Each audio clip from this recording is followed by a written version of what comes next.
Morning and welcome back to the garden. We're starting today in the bottom greenhouse because I wanted to show you what I'm growing for spring. Now we've got the autumn brassicas etc. in. They're actually coming early because of the weather. There's nothing we can do about that, but we need to follow it. So I'm putting in more brassicas for spring. Now I've put in cauliflower winter 3. I put some more savoys in. They're not coming up yet, but then this is the old seed of the Coco de Pampol. I wanted just to test it to make sure it was viable before I stored it, because I've had it a year and I thought, well, I'll test it. I put 5 in and we got 5 up, so we know that seed's good for next year now. Back to where we were. Some more cauliflower winter 3, jade, the Savoy cabbage, very hardy. That's the old seed. I always keep a little bit back in case I lose one out of the pots, and then I can bring those on. So they're not in use now. Now these are the meteor peas I set. Now these will go into the fruit cage where we put the other peas, and they'll probably be planted tomorrow, 3 rows I think, and then we'll get an autumn crop of the peas. I've got some more. I've actually got 3 trays of them. I got about 50 of those. I've put some more mini coals in because I know they'll do well. They're very hardy. We've grown those winter before. These are the mini coal I've set. They'll be ready in no time at all, but they're very winter hardy. They're very good. And this tray is another set of spring onion. You can see they're just beginning to break the surface now. They'll do a follow on from what we've got already out there. Now, believe it or not, I found 2 packets of tomato seed in the bottom of my box, and they're at least 18 months, maybe 2 years out of date. So I set them and they've all come up. So I've took 6 out. They want watering, and I'll keep these 6. I don't know what I'm going to do with those yet. The lettuce that's what I didn't plant. You see, I keep that in case I lose one, then I can bring it across. These are the lettuce and the rocket that we set, and a few more beetroot, so we'll get some late beetroot out. Now I also put some turnip seed out on the garden, so we might get some nice small turnips. But we just had a look and you can see where something's been in and ate more or less every one off, but they did leave me one, so I've got to redo that now. But what I shall have to do is do it in here and then plant them out. I'll put them in here and then plant them out, probably what I should have done in the first place, but they did leave me one. Peppers are beginning to turn now. They're very packed in tight, those 3, but they are turning, so as soon as one's ready we'll cut them off. Another batch here, a little bit of damage on that one, but it's only surface damage, that'll be fine. Now we'll nip to the fruit cage. I'll show you where these peas are going to go in the ground up there. It's protected up there, it's a lot better up for peas. And then we're going to cut the raspberry canes down that are fruited on the early raspberries and tie in the new canes ready for next year. Now we've come into the fruit cage, and what we find is, if you remember me telling you that I think there's quite a few wasp nests in next door, and we was getting an awful lot of wasps in here. They just fly through the mesh and they was everywhere.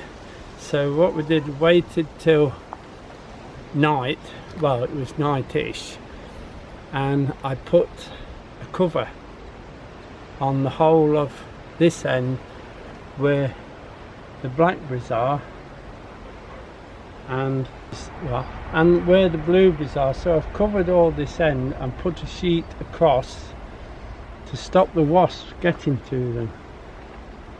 It's a bit Heath Robinson made, but it's doing well, because there's been no wasps in here since I put the mesh up, so I'm quite pleased with it. But if we didn't have the mesh, they've absolutely annihilated our second strawberry crop totally. So we're a bit concerned, so this is now made it so we will get some blueberries and we will get some blackberries. They are coming along nicely now with all those fruits turning up there. If we add all those wasps in, there'll be a wasp on every one of those, ruining them. So we'll just leave them to finish and then we'll pick them. Now, we haven't put wasp traps up because I don't want the bees etc. to get in it. The enemy is the wasp. Well, it's not the enemy actually, because it's good for the garden in other respects, but not in here on our fruit. Now these are the early crop, or the floricanes if you like, are of the raspberries. Now these have been picked over. There's one or two still on them, but what we're finding is that the ones that are left have had wasps on them, and we're thinking if we get rid of them now before the next crop comes on that side, there'll be no wasps for a short while at least. So what we do, these that have grown through the net, look, so I have to be a bit cool and just take those off in a moment. These are the new canes. There's a classic one, look. These are the new canes that have come up. So what we're going to do, we're going to take the old canes off and cut them off right at the bottom, and then tie these new canes in and bend the tops over for winter. Then in the spring we cut that top off, and these will break like these have all the way down to the ground for fruiting. It's quite a job to do, but once you get into it, it's not so bad. Just remember, don't cut the new canes, leave those out, and then we tie those in when we've done. What I normally do is I take them off in pieces, and then I put them through the shredder and put them on the compost bin. I'll start and cut some and show you. It's no good trying to take the whole thing out. Just do them in. A lot of the string that's on has to be cut, so I'll fight my way in first.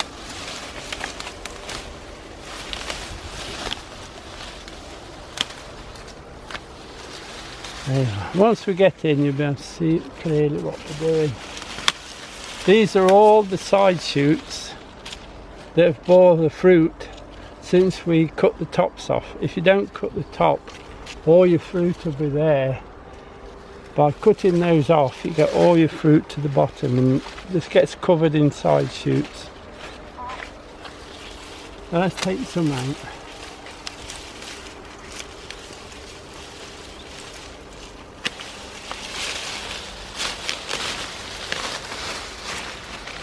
There you are. Just to clarify what I was saying, that's where we cut it off in the spring. So it's produced all these fruiting shoots all the way down the stem, okay? If you take them off in layers, it's not so bad. Just look before you cut.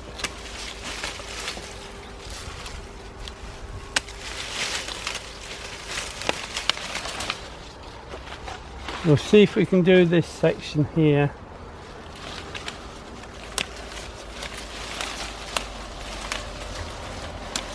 And it's best if you wear gloves for this job, because some have got rough, that's one we want to keep. Some are a bit spiky, and the other reason is there's still wasps in there.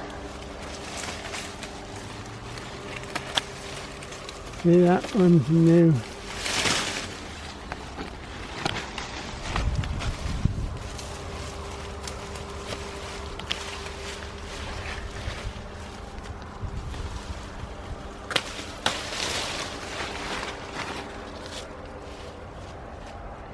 Usually you can tell your new growth is because it's green, and what we're cutting out is the brown, so we keep that one in. It's come up from the bottom. At the bottom I just cut them off as low as I can get. You can't always get all the way down, but as low as you can. I'll do another one to show you. Here, look, far down as you can. These are the new ones, and then it's a case of cutting it out, I'm afraid. It's the best way. Keep cutting it and it comes out. Here you are, look, that's a new one, that's an old one, and that's an old one there.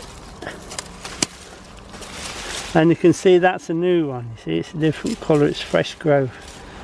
So we cut these out. That's better.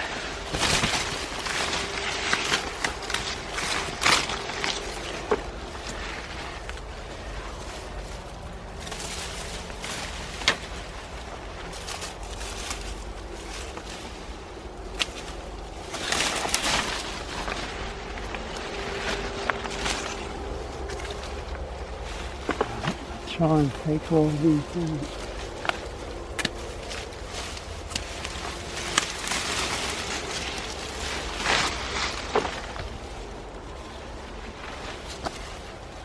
Right, that can come out. That one. That one. We're having to break them rather than pull them out.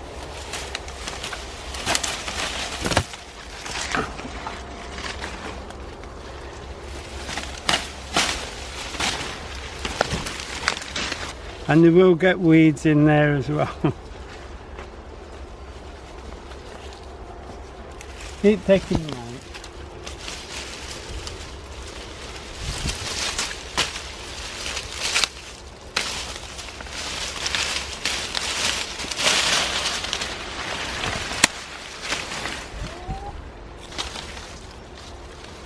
That's new stuff, so we keep that. This one's old, look. That one needs to come out from here.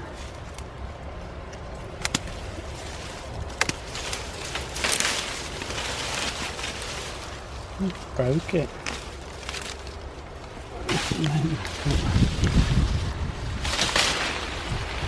While I'm doing it, I because I've got good gloves on as well, just clean the leaves, etc. at the bottom.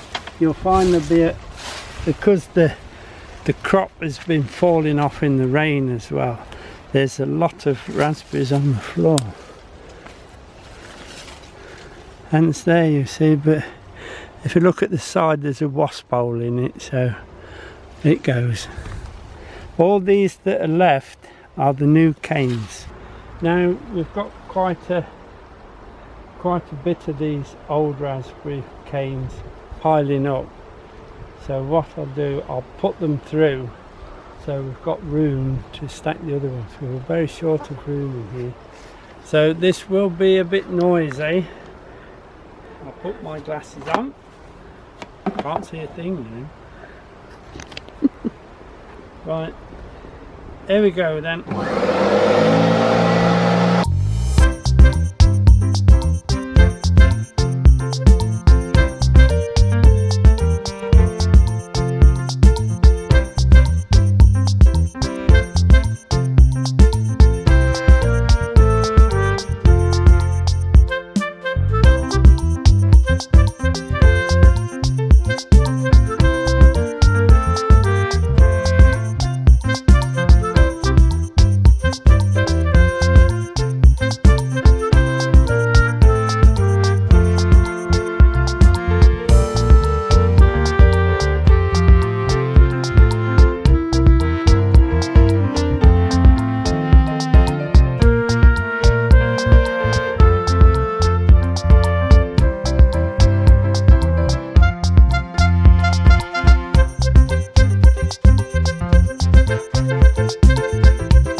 That's that bit chopped. It's a little bit, there's some little twiggy bits in there, but they soon rot down in the compost bin anyway.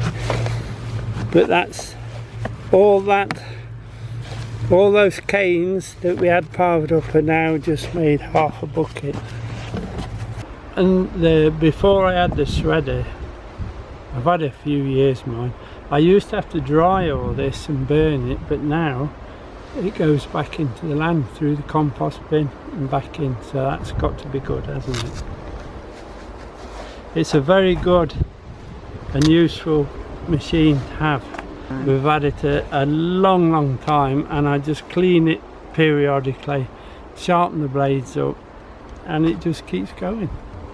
I'll go and take those raspberries that are the old raspberry canes there down, and then I'll come back and we'll start and tie these up. I think it's quite simple to do. Once you start doing it, it is quite easy.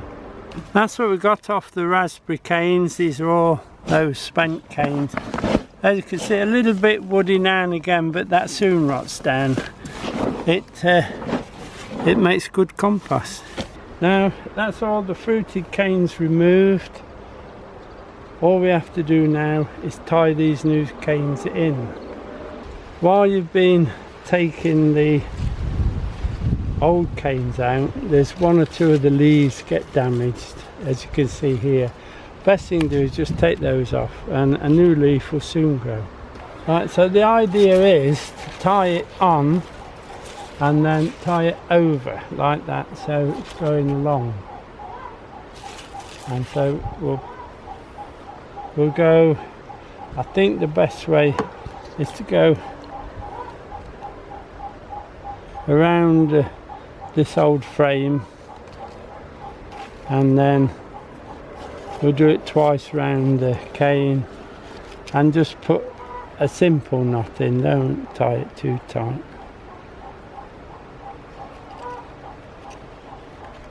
So you don't strangle it, and that will stay loose while it grows. Now the top piece you can pull over. Now in all this bending of these canes you might break one or two, that's fine. There's a broken leaf there, look, we'll take that off. Now this particular cane went through the top of the net, and I pulled it back some time ago, and you can see what's happened. It started to break at the top again. So I'll tie it in anyway, just there. If the string's long enough, I think it is.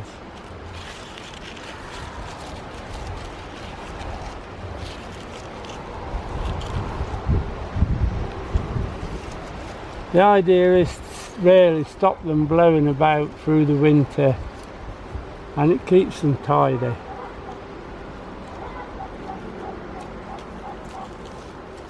Just a loose tie, just holding it.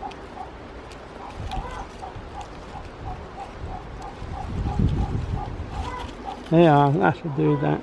Remember, we've got these on the other side to come over, that's gone through, and they'll be bent as well. But we'll finish just here. This one, take the broken bits off first, and then I'll tie it in. What I normally do, I know where it's going to go just there. This old string we take off. That's jute string, no, it's just rotting.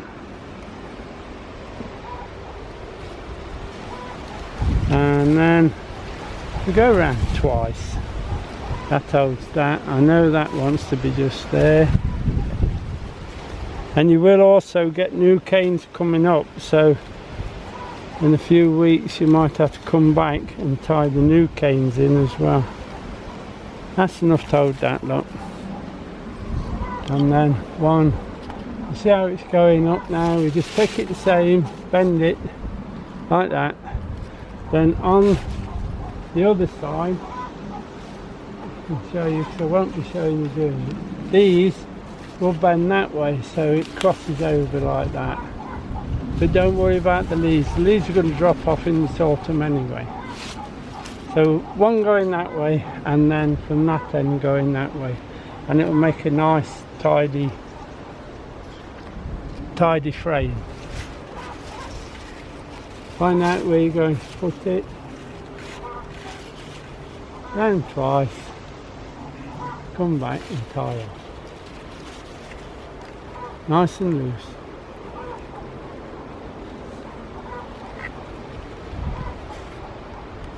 We will put on quite a bit of growth before autumn anyway. What I should do while you're with me, I'll do this cane because it's not so long. Well, there's two, look, one tying in. And then I'll go around the other side and tie those in for you. But nice. This is cotton string, so it has to be at least double. But it'll last a season for us. This is on the opposite side, but we'll tie it this side. Find where it wants to go and just tie it on. It's a bit time consuming, but when you're finished it'll look nice, and I know it will. Well, it'll look tidy anyway. Two of those, look, take this one in and tie that one there as well. What I don't want to do, I don't want to start tying at the bottom because you're straining on the root all the time. So straight there, and then within a week or so you'll be tying it there anyway.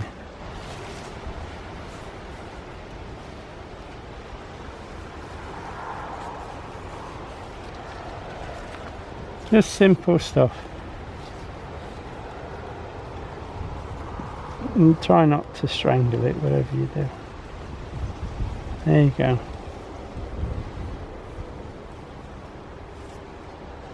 That'll hold that nicely. That one, it's no good tying it in yet. When it gets up there, we'll tie it in. Right, so I'll start tying to there, and you'll see what it looks like half done, and then I'll finish it.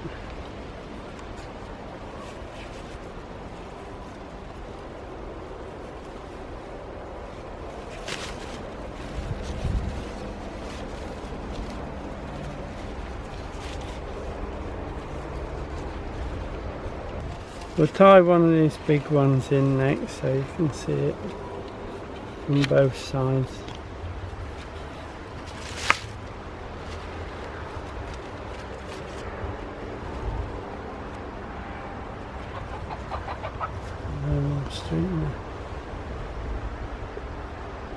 And then we take that over the same and tie it on this side.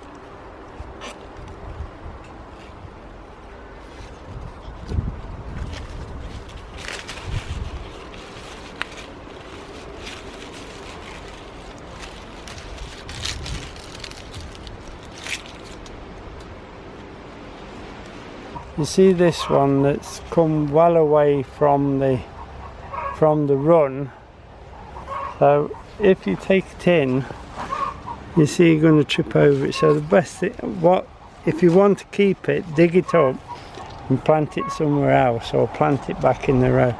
Now I don't need any more of these earlies, so these that are out of line I'll just cut off. They'll probably shoot again anyway, but for now I need them out of the way. I can't do that, I'll trip over it. We'll take those off, just this. I think that one will be fine, but it's just this one that's just too far out where you walk in.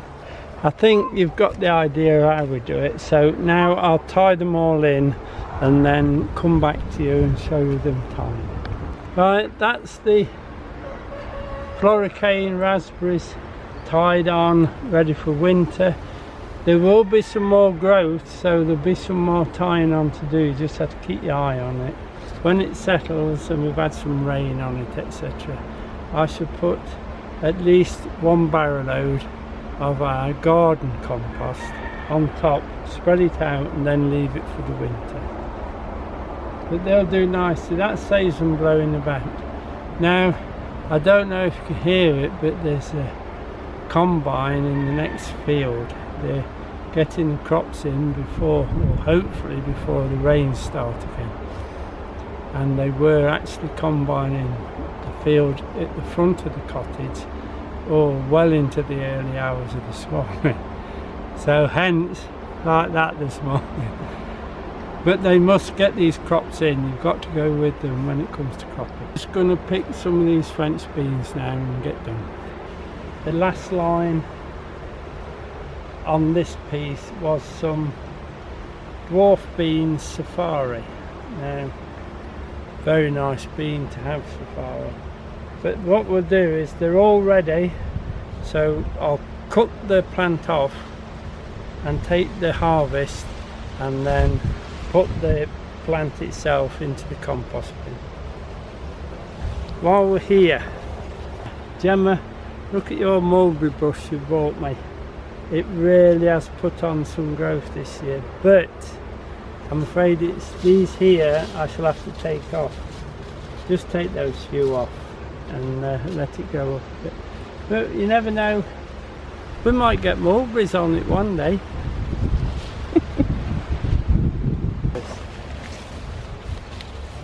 Now I'm just going to cut them off, and you can see the amount of beans on them. They're absolutely loaded, and that's the end one, which is always a bit scraggy. There you are then, that's a good show. So I'll cut one or two and then we'll strip them off into the basket and then get the harvest clear. As with all beans and peas, leave the roots in, especially the beans, because that's nitrogen which we need. And then we just literally pick them. It's easier to pick them stood up here than what it is bent down, and when they've been picked there'll be none left on it anyway. So that's what we do. And there's your beans, look, lovely beans, beautiful, beautiful beans. And then we put those in there. So what I'm going to do, because there's such a lot, I'm going to get Diane, put the camera down and give me a hand.